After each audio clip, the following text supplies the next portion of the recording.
News Talk 1270, you're on the air. Oh, hey, it's John Barrasso. I understand we're visiting today. Oh, good morning, Senator. Good morning. I was I was expecting you in an hour, but this is even better. We were just talking about the Keystone XL pipeline vote yesterday. Well, good. As if this is convenient, it sounds like your sports guy's not there yet, but he can wait. You're more important. Big game tonight in Laramie. Yeah. University of Wyoming, San Diego State. We're rated 25th in the country. It's exciting. ESPN2, if you don't want to make the drive all the way from Gillette. Big doings. The team is doing well. I'm going to be down there tomorrow and Friday. It's unfortunate I won't be able to get a chance to go see it. I've never seen a game at the AA. I've been to a couple football games, but I haven't seen the basketball team play yet. So hopefully I'll get down there sometime this season. Well, it's a lot of fun, a lot of excitement, a lot of energy. So, look, I'd sure recommend it. And you got to be proud of the team. To win that game at CSU, that was quite an accomplishment, and to keep on winning. And now I think this is the first time in over a dozen years that we're ranked nationally. So it's all good news for the university. Yeah, first time since 1988. That's 88. My goodness. Yeah, that's pretty good. It is pretty good news. I do like watching them play. They're a lot of fun.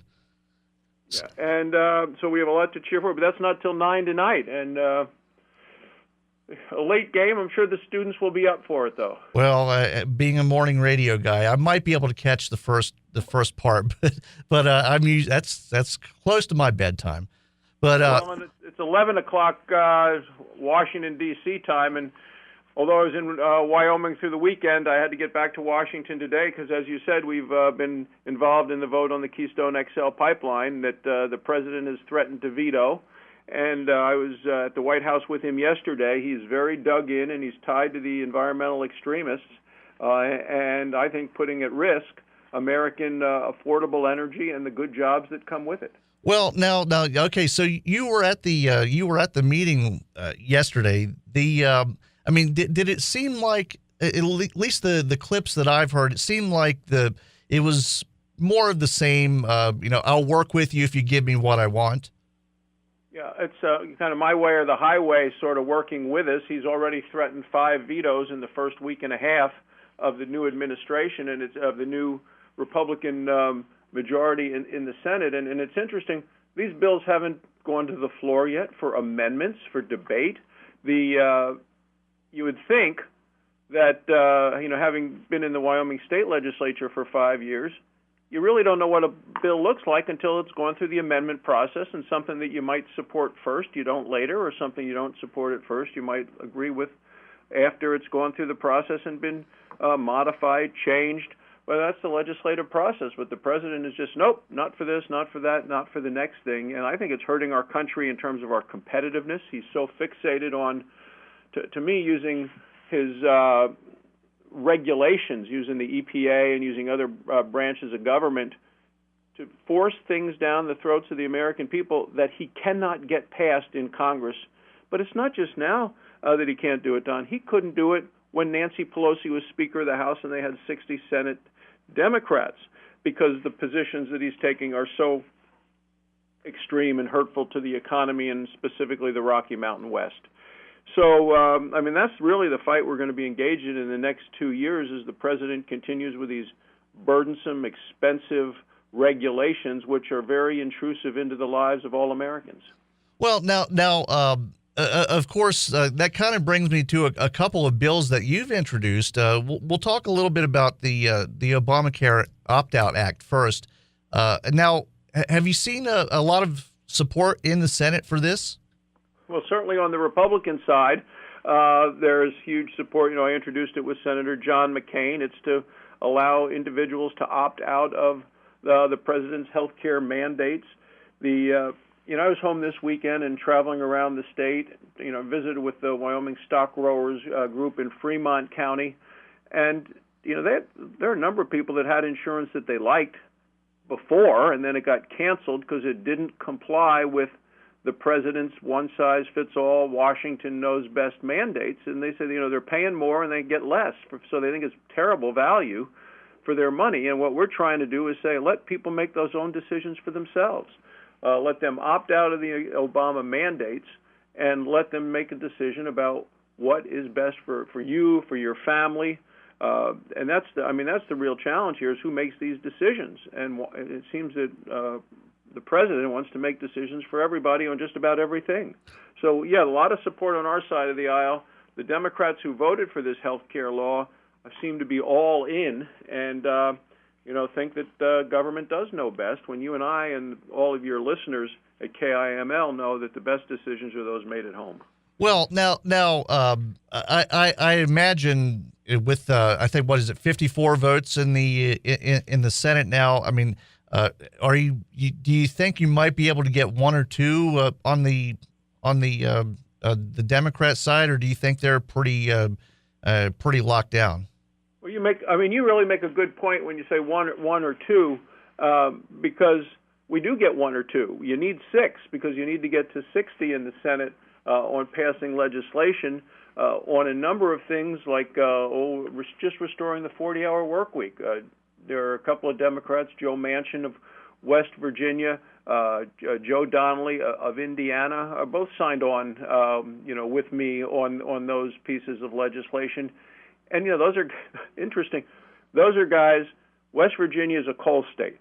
And Joe Manchin he spent part of his summer break in Wyoming, and he knows coal and he knows energy, and he and I work very closely together on those issues.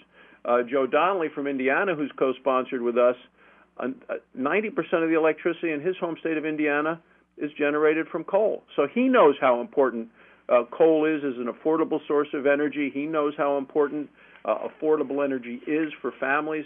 So they work with us on a number of things, but we don't quite get to the 6 Democrats that we need to get to 60 votes. Yeah, that cloture vote really is a tough one. And if you're in the minority, you really want to be able to help try to shape legislation. So the idea, the founding fathers set it up in a way that they didn't want one party to ride roughshod over the other. The idea was to work together and find solutions, see where there is consensus, and that's why this was set up, initially that way. Well, and now it's kind of tagging on to that. Of course, just I don't know, about a year, maybe a year and a half ago, Harry Reid changed the rules for. If I remember right, it was just for nominees, right? You do remember right. That's right. So the president's nominations, many of whom were very extreme in their views, he would only need 51 votes, need a simple majority, and that's how he got, his Surgeon General through the process, and a number of other liberal judges that otherwise would not have been able to get 60 votes. Now, has there been talk of going back to that, or has that already been put back to the 60 vote margin? It hasn't gone back yet. There's discussion about ways to do it. Harry Reid broke the rules of the Senate to take it to 51. We don't want to break the rules again to get back to the original way. We're trying to find a way to just get back to regular order in the Senate, the way that we learned it in school, the way that we do it in the Wyoming legislature, and with the legislature now in session in Cheyenne. There's a lot of good things people could learn by following the Wyoming legislature and doing it Wyoming's way, where we balance our budget every year, live within our means. I think Wyoming is the model approach, where bills are on a single topic. They can't load it up with other things. But that's the nature of the difference between Washington and Wyoming, and why I think Wyoming's way is so much better. Well, it's funny you mentioned that, because I was going through some of the bills that were proposed this morning and printing out a bunch so I could take them home and read them. I'm going down to Cheyenne on Friday, and all of the bills were 1 or 2 pages at the most. I think the longest one I found was 4 pages, and that was mainly just changing some existing statutes, and it was just changing a couple paragraphs.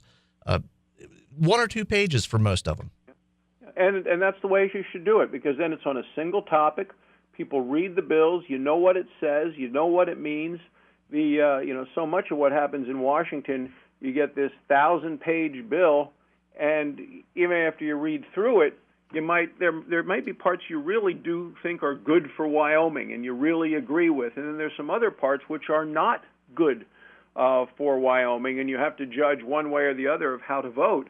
And a lot of times I'm voting against something that has been proposed just because I think that there is damage to be done as a result of the legislation. I'm just trying to stop a number of the bad things that President Obama has been proposing that I think hurt our country and hurt our economy. Well, and of course I did look at the Opt-out Act, and I think it was maybe 5 pages. So I mean it's a really simple solution to what's become a pretty big problem.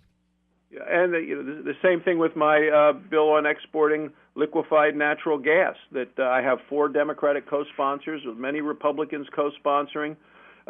We have an abundance of natural gas in Wyoming, and it's about 6 pages. The bill's about 6 pages.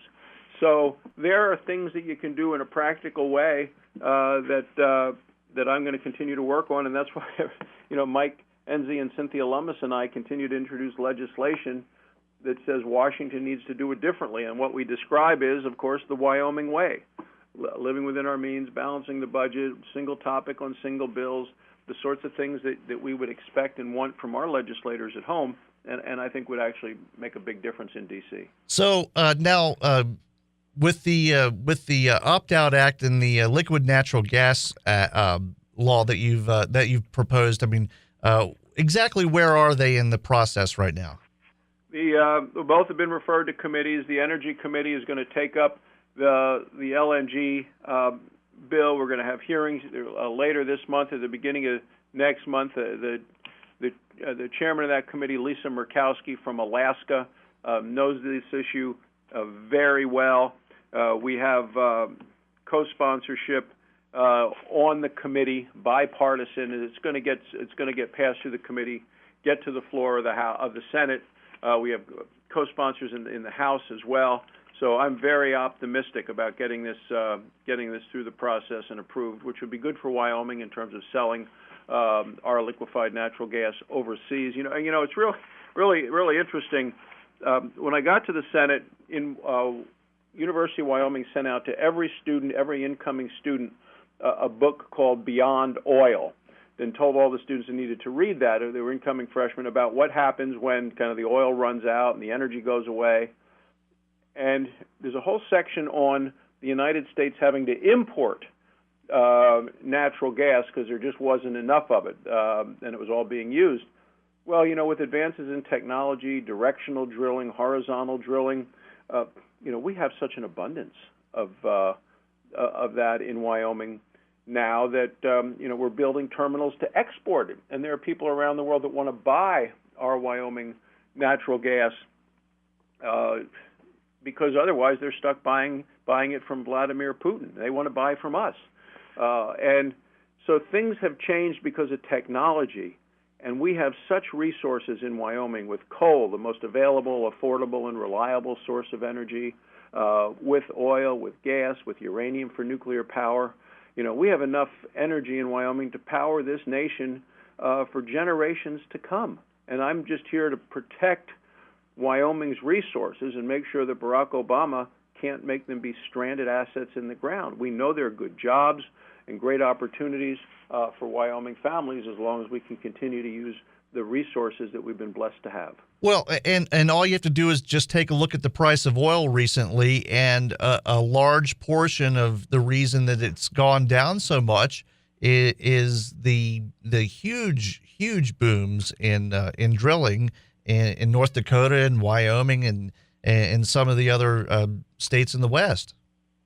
Well, you're right. It's a supply and demand, and the president at this meeting at the White House wanted to take some credit for that. But you know as well as I do, and people in Wyoming know that the president has not been making it easier for us to produce energy on public land. And Wyoming is half of the land in the state of Wyoming is owned and controlled by the federal government.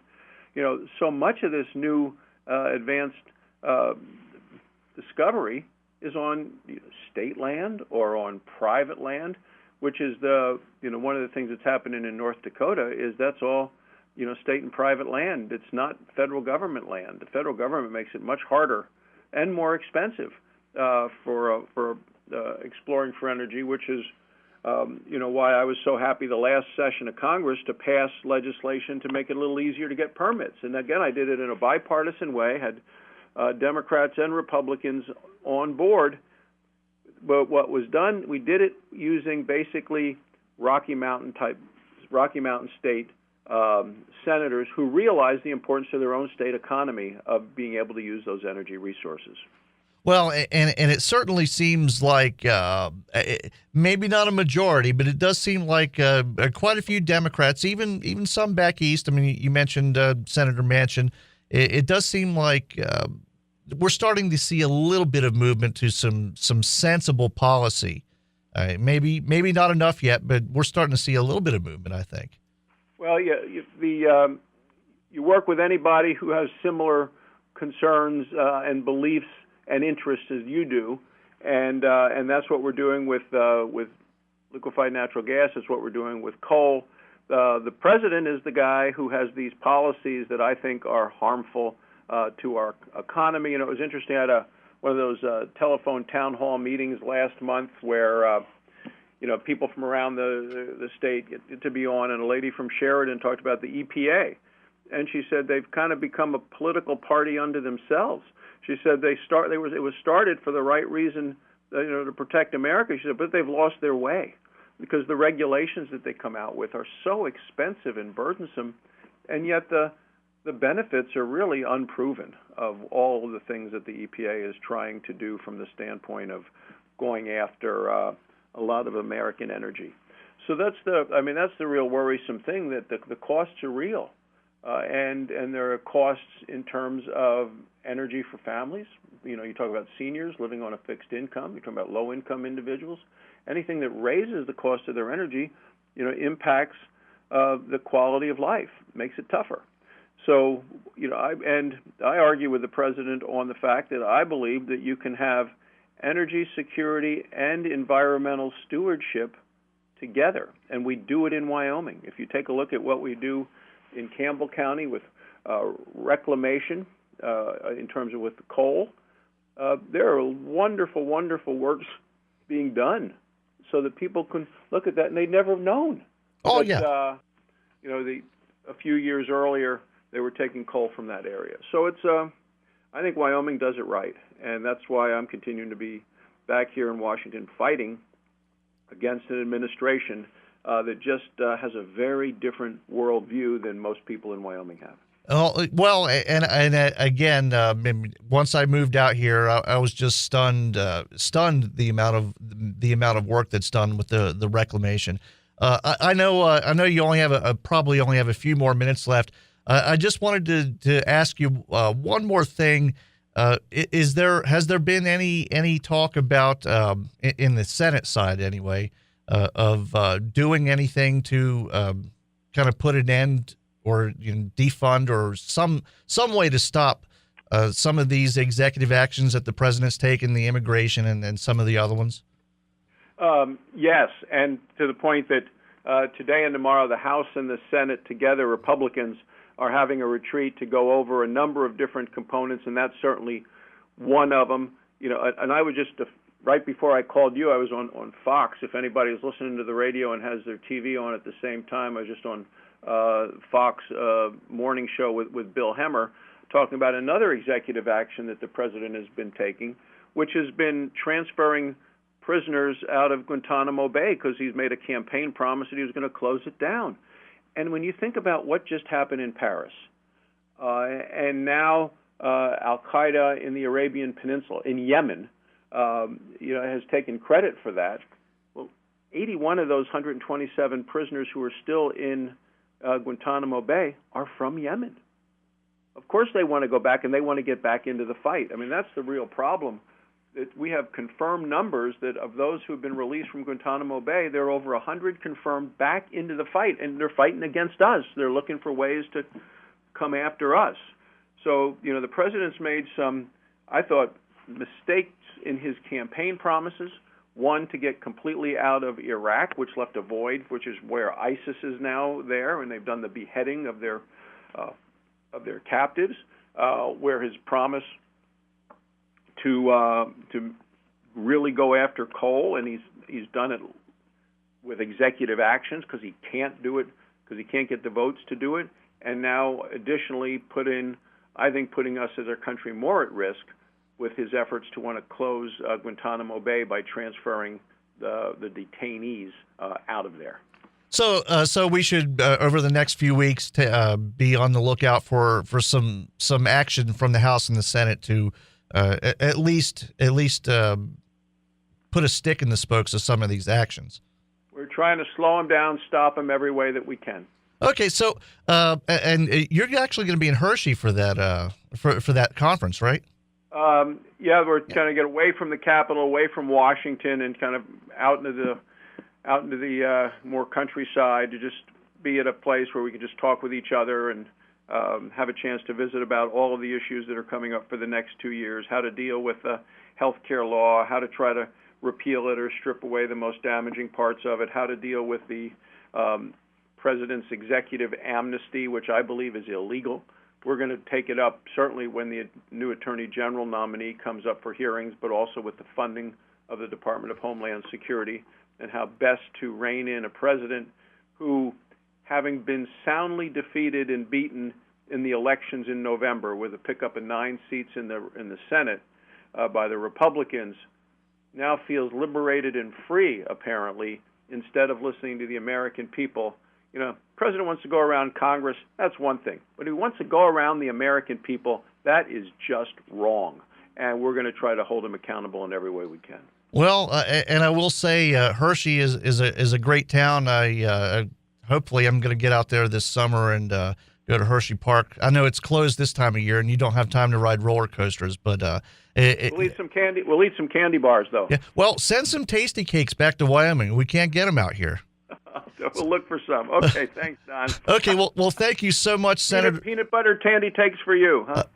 It's the chocolate cupcake ones and the butterscotch crimpets. Those are the ones. You want the chocolate cupcakes that are cream filled or no cream? Oh, cream filled. Okay. Well, we can get Turkey Hill tea out here, but we can't get. See, I grew up 20 minutes from there, so that's my old stomping ground. But I want to thank you so much, Senator Barrasso, for joining us this morning. And happy to do it. Absolutely. You know, my press secretary, Laura Mengelkamp, who's a University of Wyoming graduate, played golf at the University of Wyoming, but she grew up in York. So she is really? York, Pennsylvania, home of the York peppermint patty. Yeah, well, that's where I grew up. It's about 20 minutes from Hershey. Wow. Yeah, so she's here nodding her head. I think she's going to run out and see if she can find some Tastykakes now. Well, see, she knows. She knows. I grew up 5 minutes outside of York, Pennsylvania. That's a small world. Yep. She knows about the Tastykakes, and she also probably knows about the Turkey Hill iced tea too. She knows everything. She's very good at this job, and she was well trained at the University of Wyoming. Yeah, well, see, it is a really small world. And thank Laura. She's always great to work with as well. All right. Hey, thanks. Thank you so much, Senator. We'll see you soon. You're welcome. Bye. Yep. Bye-bye. Okay, there you go, Senator Barrasso. That was a great interview, and I wasn't really expecting him to send me Tastykakes, but if I get some, I'll be happy. Okay, I'm out of time for this hour. We're going to take a short break. We'll be back in just a minute. News Talk 1270 KIML. Listen every Tuesday morning at 9 for the Tuesday Morning Quarterbacks on the Don Carpenter Show. News Talk 1270 KIML. 70 K